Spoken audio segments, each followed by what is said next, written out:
अस्सलाम वालेकुम नाजरीन। ड्रामा सीरियल इंतहा की नेक्स्ट एपिसोड में आप देखेंगे ये अहमद घर छोड़कर गया तो नौशीन की आंखें, फेफड़े, गुर्दे सब कुछ बाहर निकल आए, क्योंकि अब की बार अपनी पर जो बनी है। मगर ऐसे में भी दोनों माँ बेटियां सुकून से नहीं रहती। इस सज्जन ने तो माँ को मशवरा दे दिया कि इस अरूसा के साथ वही कुछ करे जो पहले किया था। तो बस फिर ये सज्जल चली गई इस अरूसा के सांप का मंगेतर से मिलने के लिए। वही मोहल्ले गई, उसे ढूंढती है तो वो मिल जाता है। तो गाड़ी में बैठे बैठे उसे पैसे दे दिए और अपनी चालों के बारे में बता दिया कि तुम अरूसा का घर खराब करने में मेरा साथ दोगे तो मैं इसी तरह से तुम्हें पैसे देती रहूंगी।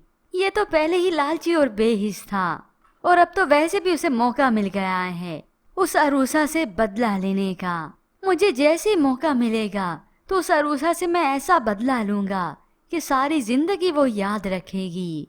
यूं माँ बेटी का काम तो इधर हो गया और अब जाकर इस नौशीन के कलेजे में भी ठंड पड़ने वाली है। मगर अपना जहर उगलना खत्म नहीं करती। आज जैसे मेरे घर में सन्नाटा है ना, कल अस्मा के घर में भी ऐसे ही सन्नाटा होगा। वो अकेली रह जाएगी। और इधर नवीद की नफरत सर चढ़कर बोलती है, सोच चुका है कि अब वो इस फाहद को नुकसान पहुंचाएगा। फाहद को उसकी औकात दिखाना जरूरी है। मैं उसे सर उठाने के काबिल नहीं छोड़ूंगा। अस्मा बेगम ने बेटे नवीद को मना भी किया, मगर वो कहाँ किसी की सुनता है। और वहाँ पर फाहद जो कि गुस्से से आग बगोला हो जाता है जब नवीद उसके बिजनेस में उसे नुकसान पहुंचाता है। आखिर थक हार कर उसने अनम को कॉल की कि एक तरफ तुम्हारी भाभी ये अरूसा मेरी मिन्नतें कर रही है कि मैं तुम्हें तलाक ना दूं, और दूसरी तरफ ये नवीद मुझे बिजनेस में नुकसान पहुंचा रहा है।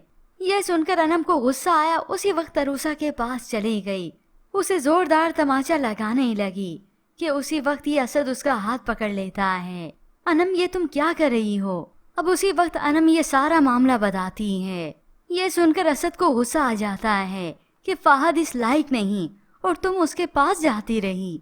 अरूसा, तुमने मुझे भी नहीं बताया। यूं असद का उस पर से एतबार टूटा, जिसके बाद अगला वार तो इस सज्जल और नौशीन का होगा, जो वो अरूसा के सांप का मंगेतर को इसके सामने लेकर आएंगे। अब ये सज्जल जो कि फाहद की वालदा की झूठी हमदर्द तो बनी हुई है, वो सज्जल को सब कुछ बताती हैं। जब बेटी बिहानी थी तो पैसे देकर कहा कि कारोबार करो। अब जब बेटी ने रिश्ता नहीं रखना तो उस फाहद के कारोबार में नुकसान करवा रहे हैं, क्योंकि ये सारा काम तो बिगाड़ रहा है ये नवीद।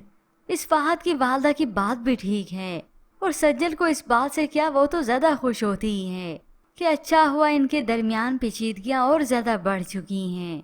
एतमाद तो वो फाहद की वालदा का जीत ही चुकी हैं, मगर एट द एंड यही सज्जल और नौशीन बेगम ही मुंह के बल गिरेंगे जब तक पूरा फसाद मचा नहीं लेते।